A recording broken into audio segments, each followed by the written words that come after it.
I don't know how to describe it other than like a demon type of sound. But it's silhouetted, hulking, every bit of 5.5 feet wide, 13 to 14 foot tall, pitch black. The one thing that ran through my mind when I had this encounter was I don't have a big enough gun. Your host, two-time witness and field researcher for more than 40 years, William Jevning. Welcome to Creek Devil. Hello, everyone. Welcome to another edition of Creek Devil. Tom, would you like to kick our episode off and bring our guest in? Yeah, absolutely. This is Bill Stoker. Bill he served in both the U.S. Marine Corps and he's currently active in the U.S. Army. And I ran into Bill's site a few years back, and he had a very concise, easy to follow, easy to understand method for land navigation, particularly how to read topos and apply the UTM coordinates to it.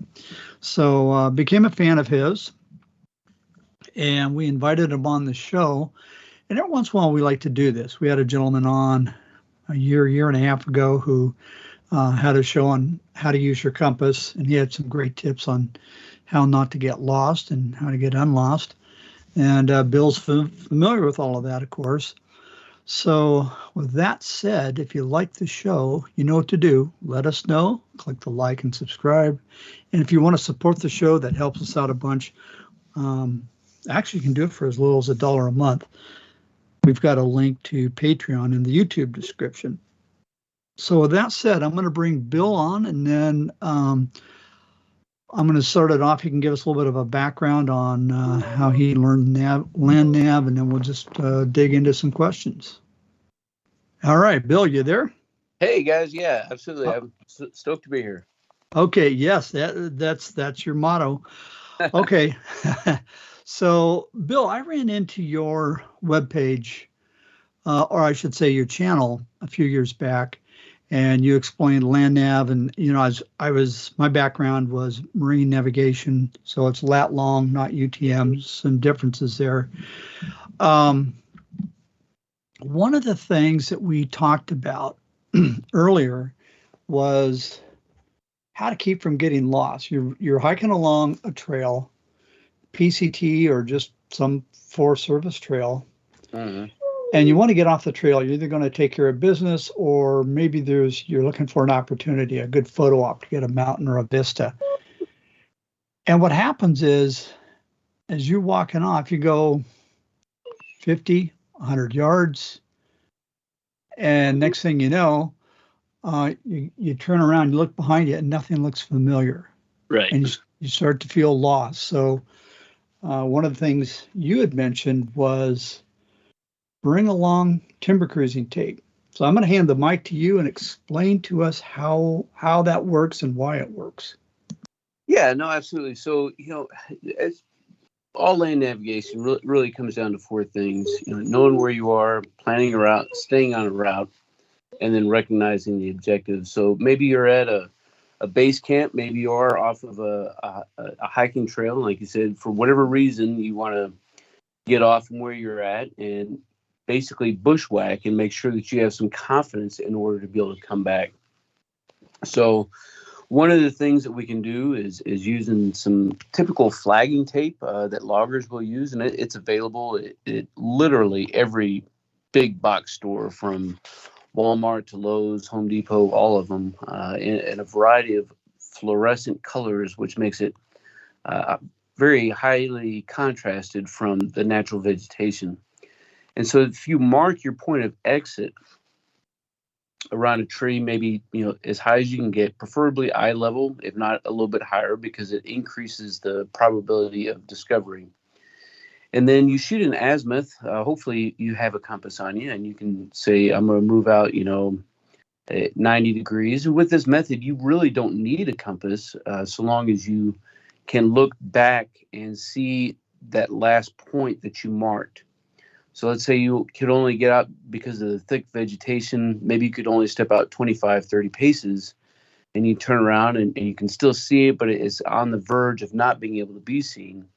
So now you have another identifiable point where on that closest tree to you, you can string around another run of flagging tape around that tree, and then you can step off again.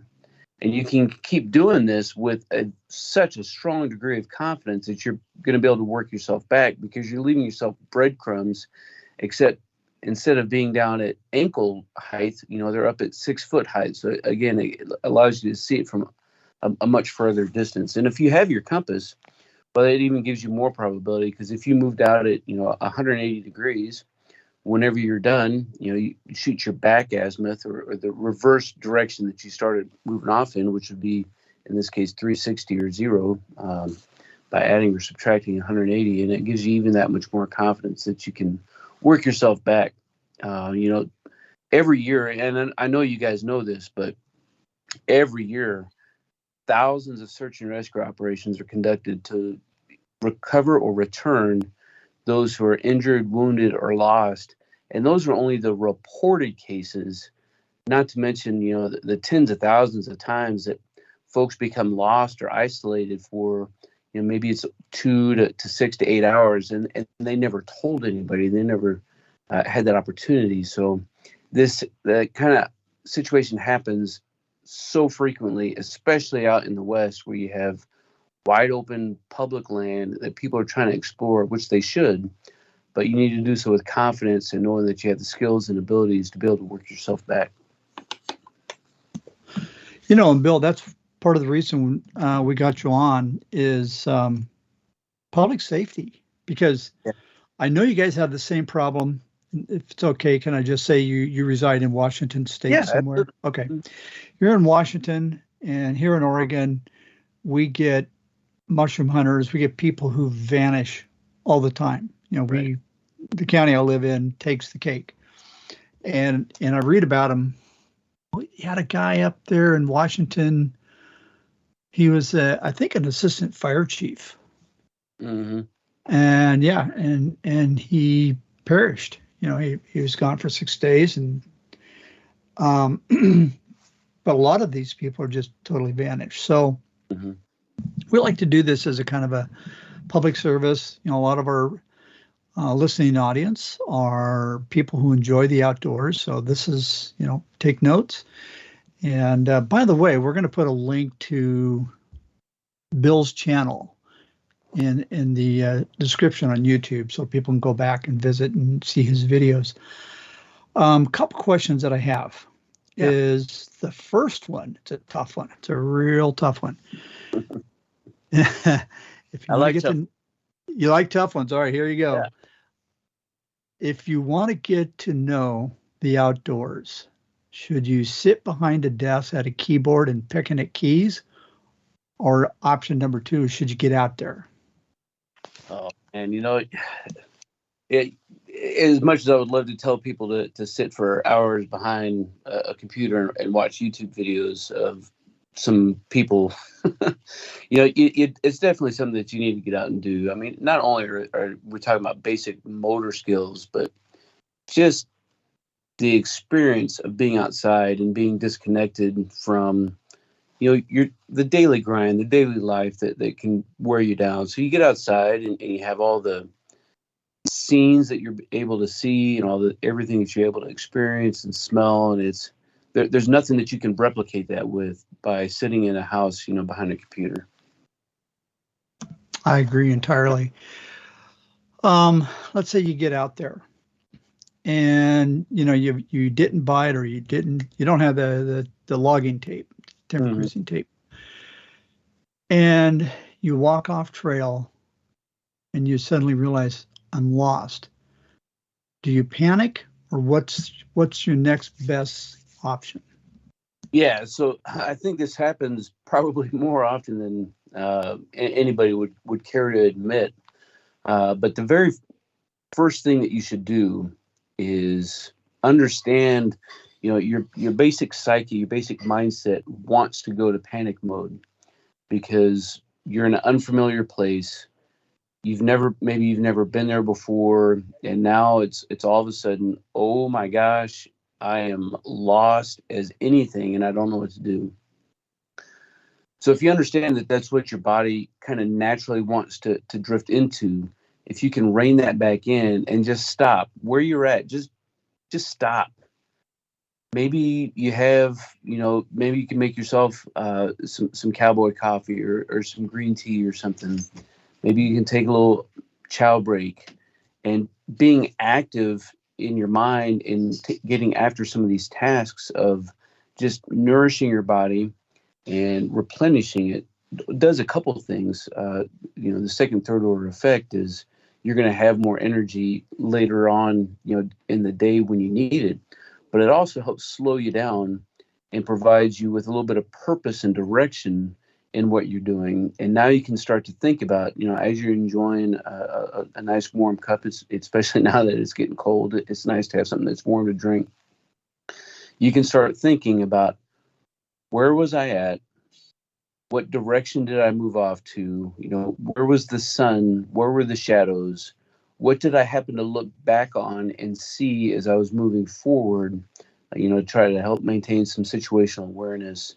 And then, after 5 or 10 minutes, most of the time, people are going to find that they remembered something that is going to spur their memory as far as being able to work themselves back. So I think being able to take that break and not being so much of a rush, that's what we like to do, right? Oh, I'm not lost. I'm just going to take a turn here. I'm going to take a turn there, and I'm going to keep going.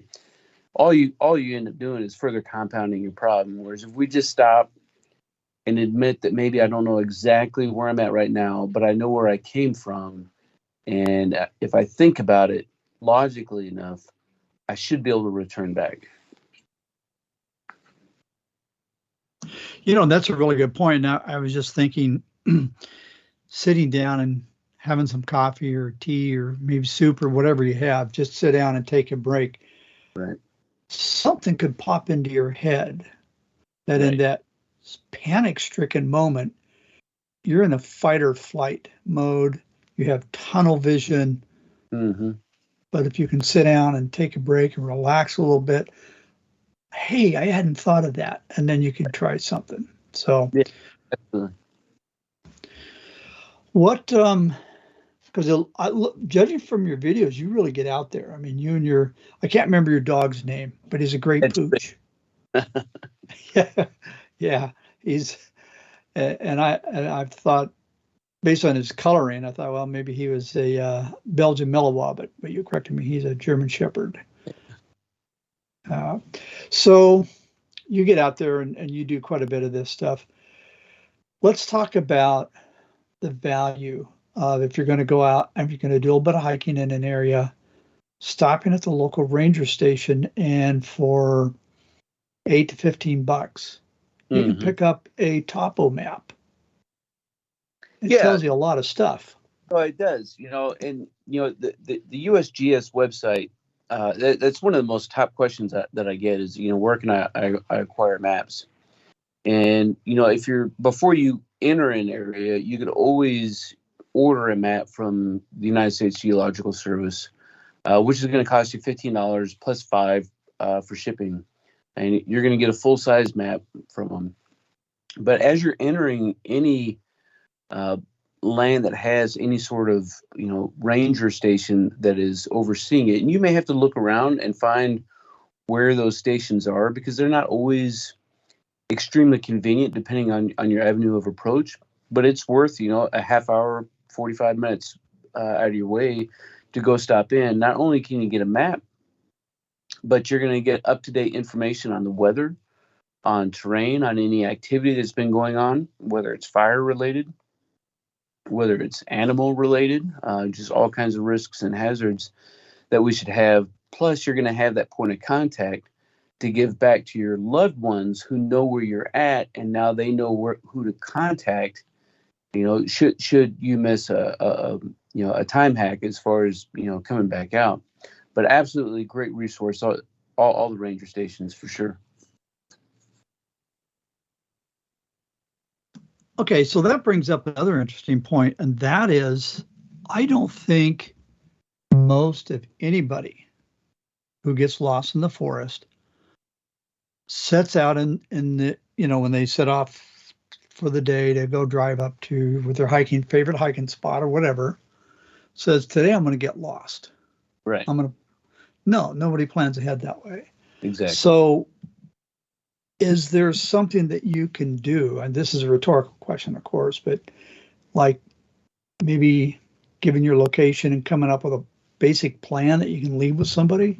Yeah, so in the military, we have acronyms for everything, and we would call it, this contingency plan, a GOTWA, GOWTA.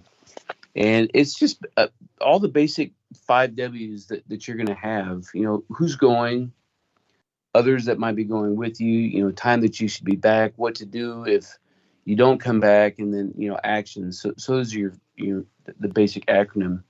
But if you just leave somebody, just the basic details, maybe with a map and an overlay of, this is the campsite that I'm going to, this is the trail I'm hiking, this is the purpose of where I'm going to, because I do intend on doing some bushwhacking and getting off trail a little bit. You can kind of leave those plans with somebody who is not going out, and they have that map, they have that overlay, they have, whether it's the county search and rescue phone numbers, or, if somebody's a ham operator, they have those free. They have, the sheriff's department, they have the ranger station, and they have everybody has kind of operational control over that area. And it's nothing to be ashamed of to say, I'm going off alone, and here's what to do, whether it's with a spouse or a loved one or family member. It's a good habit to have, because, like you said, nobody ever seeks out with the intention of getting lost. Nobody puts themselves into that position, but it does happen, whether it's through injury, a sprained ankle, a twisted knee, we fall down and hurt our hip, or because we just happen to get lost. And having that point of last seen, those moments in time where we can leave in those overlays of, this is the campsite that I'm going to, that provides those ground operators a point to be able to move out to very quickly and to conduct a search. And getting something done within the first 24 or less hours for that search team has astronomical return on the investment in order to be able to successfully bring somebody back and make it not a recovery mission, but a return mission. And that's a good point. Yes, exactly. You want it to be a return and not a recovery mission. And here's the thing. Not everybody realizes that doing a call out to a SAR team, you got to assemble those people. You got to get them together. And then if there's dogs, you got to get the guy with the dogs. All that stuff takes time. Mm-hmm. So that's something to you also need to bear in mind. And this, what I'm about to say, this saying that is, one is none, two is one. Can you elaborate on that? Yeah, so super common phrase, and we use it a lot for a lot of the basic survival tools that we may carry on our purpose, of that 2 is 1 and 1 is none. And so, because odds are you're going to lose something's not going to be dummy corded right, or you're going to be separated from some portion of your gear. So if in my pack, for example, I may have a compass, but if I have another compass that's dummy corded to my person, then I know that no matter what, even though I'm carrying 2, and it may add a couple extra grams, all the ultralight backpackers might be losing their minds that you're going to add a couple ounces. The value in having 2 of an item to be able to perform a function, it cannot be overstated, the value of that, because odds are Murphy's going to, he's going to do what he's going to do. He's going to smack you in the face. And you thought you had your knife because it was on your person, but you dropped your knife for whatever reason. But you know that in your pack that you have another knife that you can rely back on. So having some redundancy built in, and it doesn't have to be of every single item, but of the main survival items that you know that you need and that you know that you need to have. So things that when it comes to being able to navigate, so having a couple compasses, having a couple cutting tools, and everything else that you need to, as you know, we all perform risk management in this process. It's where do we want to accept risk of adding a second tool into our kit in order to be able to have that ready for us to go. And that's a good point. And the other thing that I was thinking of is if you're traveling in pairs, at least two people, if one person injures themselves, the other one can help them back. Push comes to shove, and the guy's got a busted leg or back, or he can't move. Mm-hmm. This person, then at least you got one other person to go back and get help. Right. Yeah. So some of the other considerations are, a lot of people, there's a huge reliance on, and it works. It's good stuff, but it works. That's technology. Your phone, your GPS unit. I use them. Quick look. Yeah. Yep. Okay. That's where I'm at. Okay. But it's not a replacement for a map and compass and that other computer that's located between the ears. It needs to be programmed how to use that stuff, correct? Yeah, absolutely. So what would you strongly recommend, even though you have an electronic device, map and compass, and knowledge on how to use it? Yeah, man, that's in 2022 going on 2023, for the last decade or more or so, the making of GPS, whether it's in a standalone device or even on your phone that you can download offline maps on, is phenomenal asset if we use them. However, pause for dramatic effect, and I won't make it too long of an effect. We all know that in certain areas, depending on the vegetation or the terrain, that a device may not be able to have access to enough satellites in order to give you accuracy. Even if you can only reach one satellite, that radius of accuracy drastically increases, because it really needs 3 and it really needs 4 satellites to really be able to pinpoint you down to that 3 or 4 meter radius.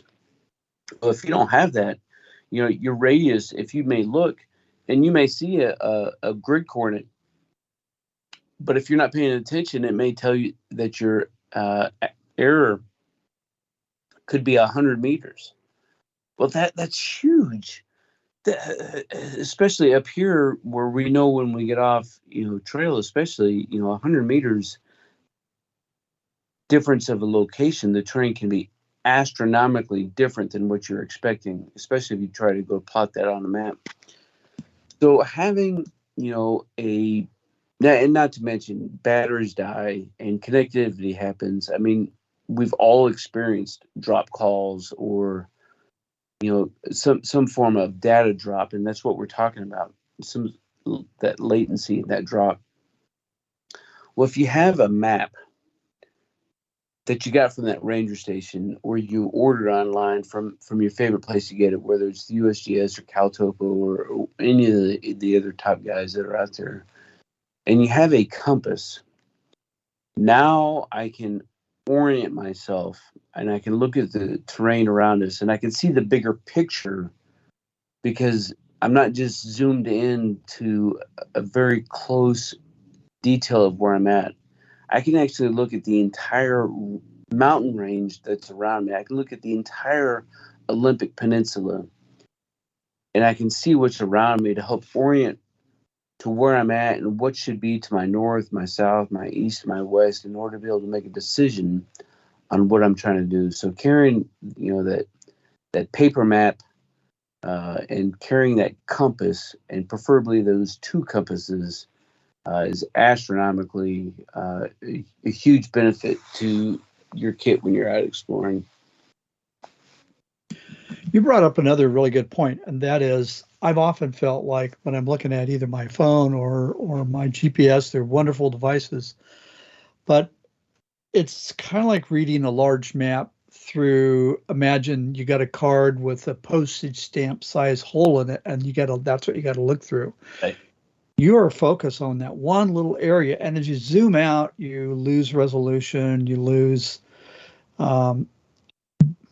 The thing with a paper map is you orient the compass to the map, or orient, so the map is pointing north, and you can pick out land features, if you got, visual sightings of mountains and that sort of thing. So in case you folks are wondering, we are kind of being a bit redundant on the value of map and compass. It's very important. I want to go back to this whole SAR thing for a moment. Have you worked with, or have you got friends or any kind of knowledge of where, any kind of SAR operations? Yeah, most of my time with the local SAR groups has been in instructing with land navigation. With my day job being what it is, still in the military, I don't have a lot of time to volunteer and be on call. I'm looking forward to that time as I transition out of the military, probably within the next couple of years. But for now, my time has just been on training local county search and rescue operators. And it's important to note that these guys are all volunteers. Yeah, I think probably for the most part. May have one or two probably that are tied to their sheriff's office that are full-time guys, but the vast majority of everybody are all volunteers, and they're living, just like a typical, volunteer firefighter, which I think most of the country can relate to. Those SAR guys are the same way. So they're living at home, and they're doing their day job, 5 days a week or whatever it is, and if a call comes in, then they're standing by ready to go in and help those who are in need.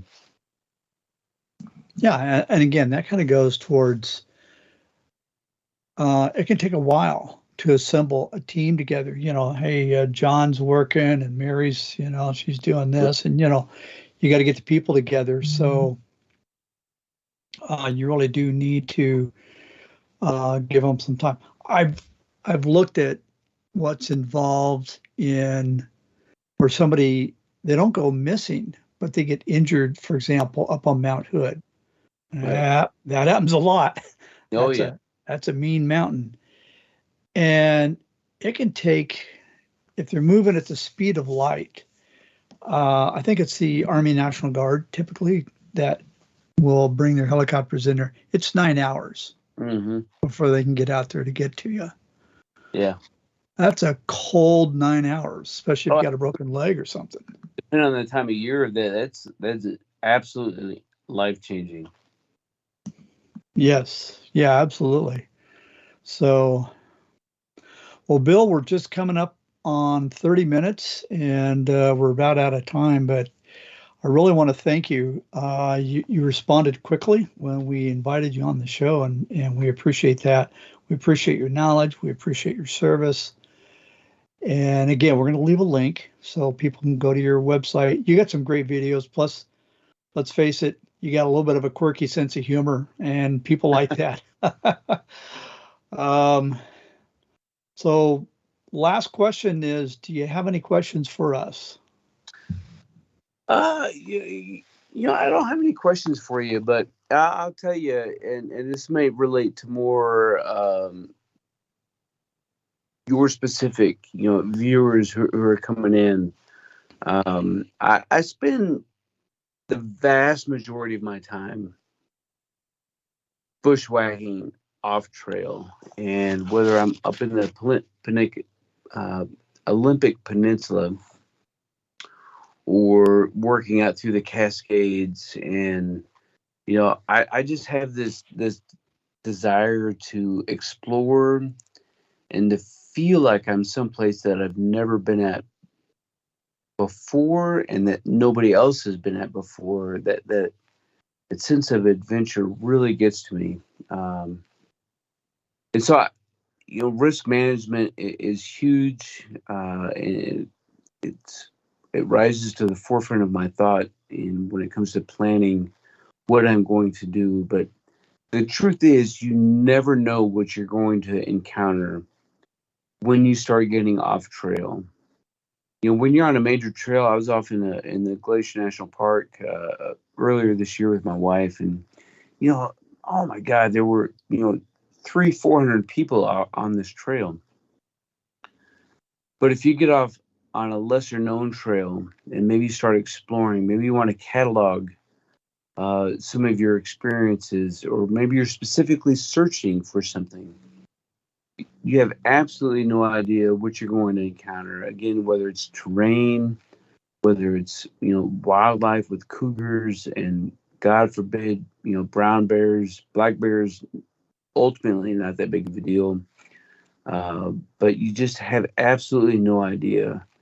And I know I've had experiences especially in the last few years, of being really deep up into some hidden valleys that most people don't go to because they're not well known. And it is at those times, and it is in those moments where, if you are not well prepared, if people don't know where you're at, and something happens,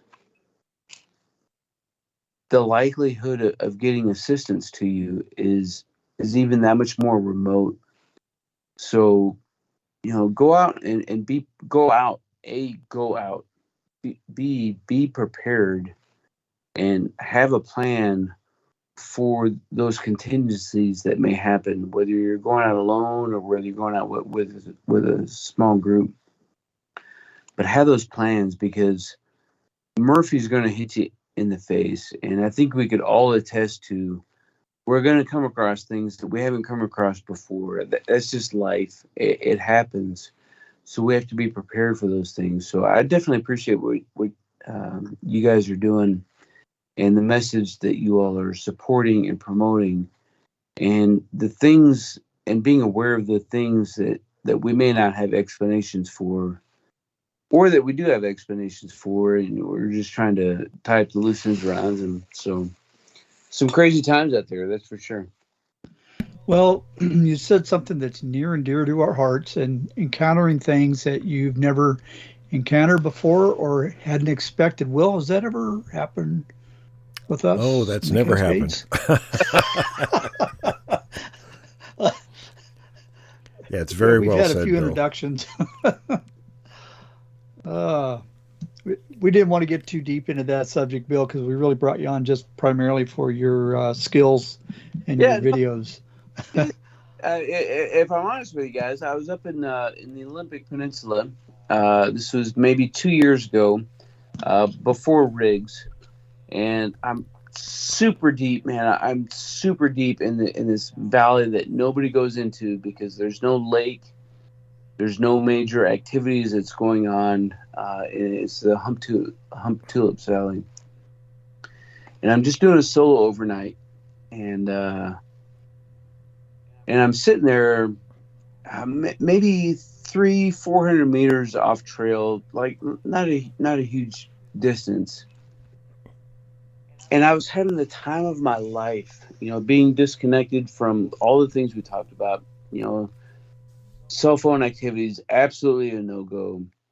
I'm minimum 25 miles as the crow flies from any sort of, life support, which ultimately means, 2 to 3 hours of actual travel time to get to where I'm at.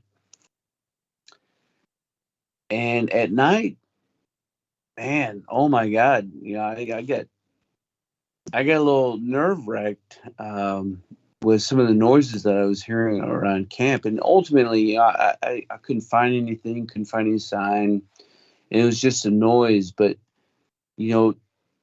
there's stuff that's out there, daytime and nighttime, that will absolutely make you question everything that you've seen, everything that you've heard, and everything that you have experienced and that have been told that you should experience if you have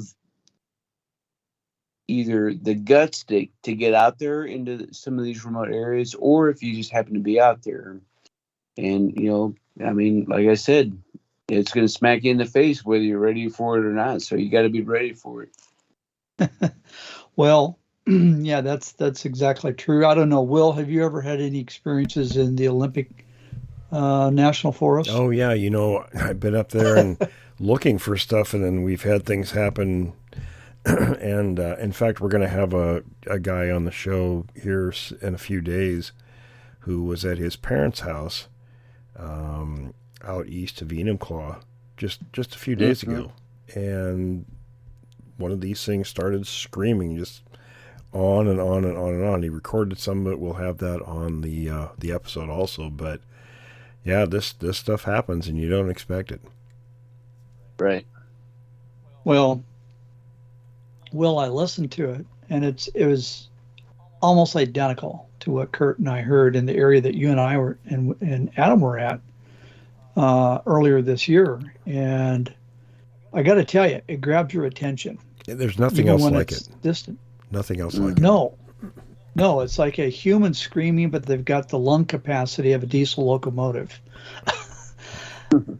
And Will, I think you had another experience of screaming or hollering in the Olympics.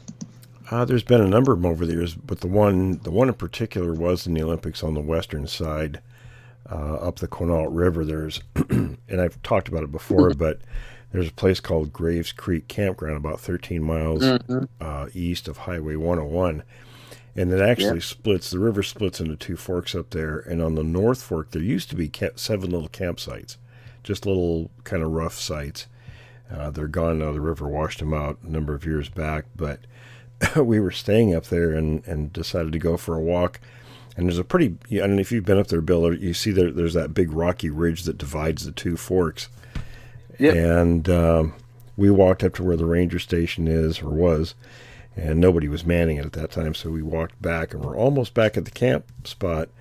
And this is right at dusk. And one of these buggers was on that little rocky ridge there and just cut loose screaming. And it just was so loud, it just reverberated down through the canyon there. And you could hear people all over the place going, "Oh my God, what was that? What was that?" And the dogs were barking and all kinds of, commotion going on.